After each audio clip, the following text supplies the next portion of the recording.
तो अपना next topic है atomic number and mass number. हम इस वीडियो में atomic number, mass number, isotope, isobar, isotone और आइसो इलेक्ट्रॉनिक स्पीसीज के बारे में बात करेंगे। तो देखिए, atomic number is equal to होता है number of proton. Atomic number is equal to क्या होता है? Number of proton. और अगर एटम हमारा न्यूट्रल है तो जितने प्रोटॉन्स होंगे उतने ही नंबर ऑफ इलेक्ट्रॉन्स होंगे, ठीक। और जो मास नंबर होता है, जो मास न्यूक्लियस का होता है, वो किसके इक्वल होगा? Number of proton and neutron. और नंबर ऑफ प्रोटॉन और न्यूट्रॉन दोनों को हम साथ में क्या बोलेंगे? न्यूक्लियॉन, ठीक। तो इस तरह से mass number is equal to क्या हो जाएगा? न्यूक्लियॉन, यानी कि number of proton plus number of neutron. अब बात करते हैं आइसोबार। तो देखिए, आइसोबार का मतलब होता है, आइसोबार का मतलब होता है those atoms which have same mass number but different atomic number। जैसे कि आप कार्बन की बात कर लें, हम कार्बन और नाइट्रोजन। यार, कार्बन का भी मास 14 है, नाइट्रोजन का भी मास 14 है, लेकिन कार्बन का एटॉमिक नंबर जो है वो 6 है, नाइट्रोजन का एटॉमिक नंबर 7 है। आइसोटोप की अगर बात करें तो these are atoms with identical atomic number. Like chlorine एक 35 और एक क्लोरीन 37 होता है। यहाँ पे देखिए, ये अपने पास क्लोरीन 35 है जिसका मास, और एक क्लोरीन है 37 जिसका मास, लेकिन दोनों के जो एटॉमिक नंबर है वो सेम है। तो देखिए, एटॉमिक नंबर क्या डिसाइड करेगा? Number of proton. और ये क्योंकि न्यूट्रल है तो जितने प्रोटॉन उतने ही इलेक्ट्रॉन। अब न्यूट्रॉन प्रोटॉन का पता चल गया तो मास नंबर में माइनस कर देंगे तो क्या आ जाएगा? Number of neutron. इसी तरीके से यहाँ भी जो एटॉमिक नंबर होगा वो डिसाइड करेगा प्रोटॉन, क्योंकि इसमें चार्ज नहीं है तो उतने ही हो जाएंगे इलेक्ट्रॉन। और मास नंबर से माइनस कर देंगे तो आ जाएगा नंबर ऑफ न्यूट्रॉन। तो इस तरीके से ये हो गई आइसोटोप की बात। अब आइसोटोप में आपको एक एग्जांपल हाइड्रोजन का भी पता होना चाहिए। यार, हाइड्रोजन के 3 आइसोटोप्स होते हैं। जो फर्स्ट वाला होता है इसको बोलते हैं प्रोटियम, ये फर्स्ट आइसोटोप है। और नेचर में जितना भी हाइड्रोजन एग्जिस्ट करता है उसमें 99.985% जो हाइड्रोजन है वो क्या है? यही वाला होता है। इसीलिए हम हाइड्रोजन का जो मास होता है वो हम कितना लेते हैं? 1 लेते हैं। और अगर बिल्कुल एक्यूरेट लिखना चाहें तो 1.0000, बाद में फिर 8 आता है। तो ऐसा क्यों? क्योंकि जो दूसरा वाला हाइड्रोजन है इसको ड्यूटीरियम बोलते हैं, और इसका जो एग्जिस्टेंस नेचर में है वो इससे काफी कम है, हाइड्रोजन फर्स्ट वाले हाइड्रोजन से, प्रोटियम से। और वो कितना है? 0.015%। और जो तीसरा वाला हाइड्रोजन है ट्राइटियम, यार इसका एग्जिस्टेंस तो बहुत ही ज्यादा कम है, इसका एग्जिस्टेंस बहुत ही ज्यादा कम है, और इसमें मास कितना रहेगा? 3। तो यहां पे हम देखें तीनों में डिफरेंस। प्रोटॉन, अगर हम प्रोटियम की बात करें तो कितने प्रोटॉन हैं? 1। अगर हम ड्यूटीरियम की बात करें तो कितने प्रोटॉन हैं? 1। भाई, क्योंकि इनका एटॉमिक नंबर सेम है तो नंबर ऑफ प्रोटॉन्स भी सेम होने चाहिए। लेकिन अच्छा, अभी इलेक्ट्रॉन की पहले बात कर लें। इलेक्ट्रॉन, क्योंकि इसमें प्रोटॉन 1 है और चार्ज इसमें कुछ है नहीं, तो इलेक्ट्रॉन भी एक ही होना चाहिए, इसमें भी एक और इसमें भी एक। अब मास यहाँ कितना था? मास यहाँ 1 है, मास यहाँ 2 है, मास यहाँ 3 है। तो प्रोटॉन्स के नंबर से अगर आप माइनस कर दोगे तो नंबर ऑफ न्यूट्रॉन आ जाएगा, तो यहाँ 0 आ रहा है। यहाँ नंबर ऑफ प्रोटॉन कितने हैं? 1, माइनस करोगे तो कितना आ रहा है? 1। इसका मतलब न्यूट्रॉन कितने हुए? 1। और यहाँ जो नंबर ऑफ प्रोटॉन है वो कितना है? 1। और मास नंबर से माइनस कर दोगे तो क्या आ जाएगा? नंबर ऑफ न्यूट्रॉन, जो कि आ जाएगा 2। तो ये देखिए, रेड वाला जो है ये किसको रिप्रेजेंट कर रहा है? ये न्यूट्रॉन को रिप्रेजेंट कर रहा है। तो ये हो गई बात।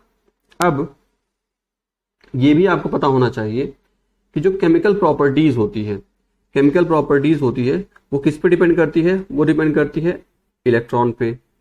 हमें पता है कि ये जो मैंने एलिमेंट्स आपको दिखाए, ये हाइड्रोजन, लिथियम, सोडियम, पोटेशियम, इनकी प्रॉपर्टीज सेम है, केमिकल प्रॉपर्टी। क्यों? क्योंकि इनके नंबर ऑफ वैलेंस सेल, जो number of electron valence shell में है वो क्या है? सेम है।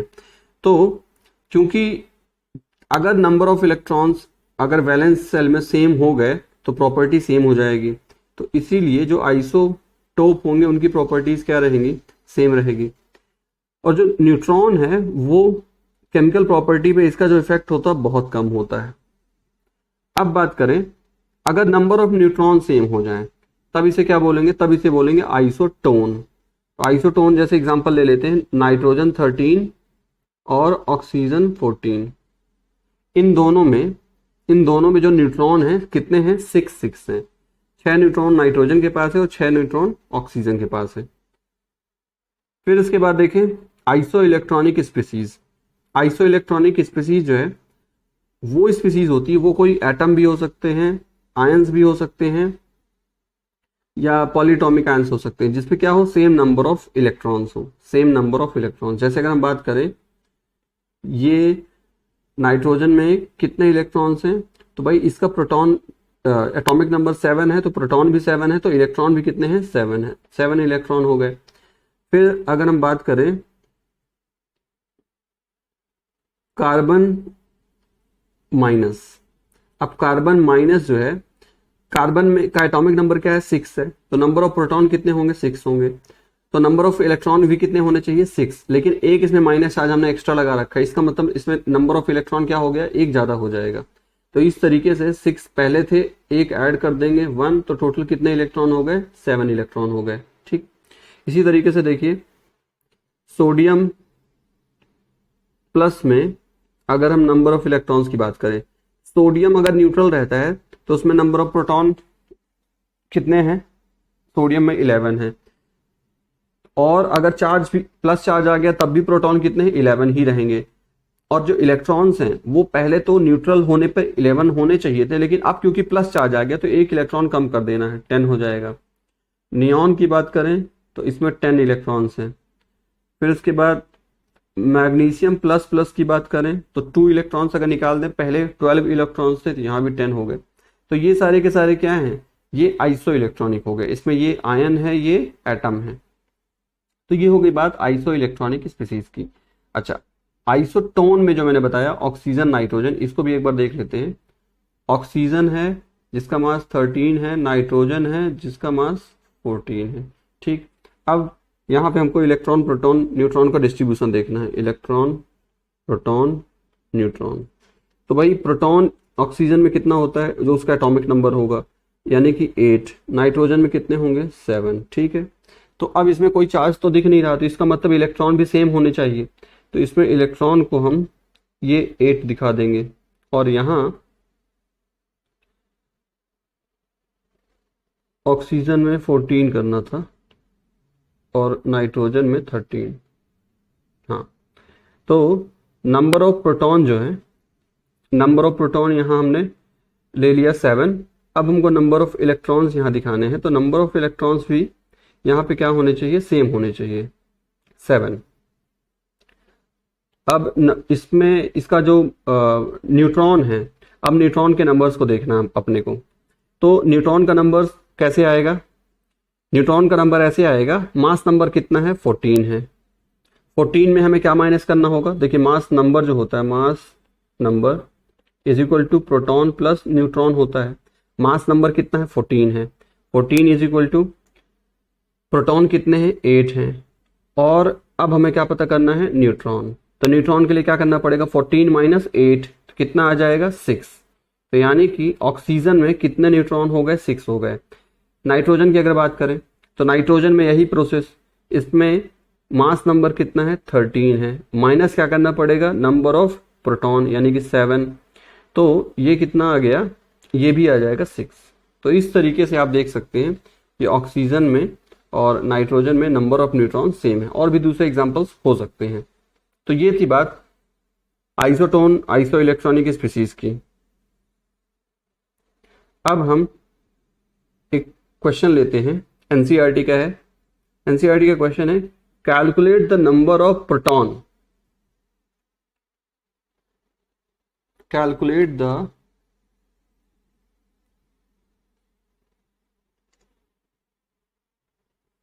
The number of proton, neutron and electron. तो अपने पास ये है ब्रोमीन, ब्रोमीन का एटॉमिक नंबर है 35। देखिए इस तरीके से रिप्रेजेंट करना होता है 80, या तो ऐसे रिप्रेजेंट कर सकते हैं या ऐसे कर सकते हैं, ये और ये। मतलब आपको जब आप एलिमेंट लिखोगे तो एलिमेंट लेफ्ट साइड में ऊपर आपको क्या लिखना है, मास नंबर लिखना है, और नीचे क्या लिखना है, एटॉमिक नंबर लिखना है। अब पता क्या करना है इसमें, इसमें हमको तीनों चीजें पता करनी है, इलेक्ट्रॉन, प्रोटॉन, न्यूट्रॉन। तो देखिए ब्रोमीन के लिए एटॉमिक नंबर 35 है, तो प्रोटॉन कितने हो जाएंगे, प्रोटॉन भी हो जाएंगे 35। चलिए अब इलेक्ट्रॉन की बात करें, क्योंकि इसमें कोई चार्ज नहीं है, वही कोई चार्ज नहीं है, तो जितने प्रोटॉन्स होंगे उतने ही इलेक्ट्रॉन्स होंगे, तो इलेक्ट्रॉन्स भी कितने हो जाएंगे, 35। अब न्यूट्रॉन्स पता करने हैं अपने को, तो न्यूट्रॉन्स के लिए हमने बताया कि जितना मास नंबर है उतने में नंबर ऑफ प्रोटॉन माइनस कर दीजिए, यानी कि 80 माइनस 35, तो ये आ जाएगा 45। तो इस तरीके से हम यहाँ पे बता देंगे। फिर देखिए सेकंड क्वेश्चन क्या है, ये कह रहे हैं number of electron, proton and neutron in species are equal to 18, 16, 16। Assign the proper symbol to the species. कह रहा है कि यार एक स्पीसीज है अपने पास, हमें नहीं पता वो क्या है, एटम है, आयन है, क्या है पता नहीं, लेकिन उसमें जो इलेक्ट्रॉन, प्रोटॉन और न्यूट्रॉन दे रखे हैं, इलेक्ट्रॉन, प्रोटॉन और जो न्यूट्रॉन्स दे रखे हैं वो कितने कितने, इलेक्ट्रॉन बता रहा है 18 है, प्रोटॉन बता रहा है 16 है, और न्यूट्रॉन बता रहा है 16 है। ठीक, तो यार प्रोटॉन अगर 16 है तो हमें पता चल जाना चाहिए कि एटॉमिक नंबर 16 सल्फर का होता है, ये हो गया सल्फर। अब प्रोटॉन्स और इलेक्ट्रॉन्स के नंबर सेम होने चाहिए, लेकिन यहाँ इलेक्ट्रॉन 2 ज्यादा दिखा रहा है, इसका मतलब इसके पास जब ये न्यूट्रल रहेगा तो इलेक्ट्रॉन्स कितने होने चाहिए, तब इलेक्ट्रॉन्स होने चाहिए 16। लेकिन अगर ये 2 इलेक्ट्रॉन गेन कर लेगा तब इसके पास जाके इलेक्ट्रॉन कितने होंगे, 18 होंगे। तो हमको 2 इलेक्ट्रॉन इसमें दिखाने हैं, तो हम ऐसे कर देंगे माइनस माइनस। तो और इसमें मास नंबर प्रोटॉन न्यूट्रॉन को ऐड कर देंगे तो 32 आ जाएगा। तो इसको इस तरीके से दिखाया जा सकता है, sulphur minus minus, atomic number इसका क्या है 16 है, और मास नंबर कितना है 32 है। तो ये हमारा सिंबल हो जाएगा, हमसे यही पूछा गया था कि सिंबल बताएं, ये हमारा सिंबल हो जाएगा। तो ये थे एनसीईआरटी के क्वेश्चंस।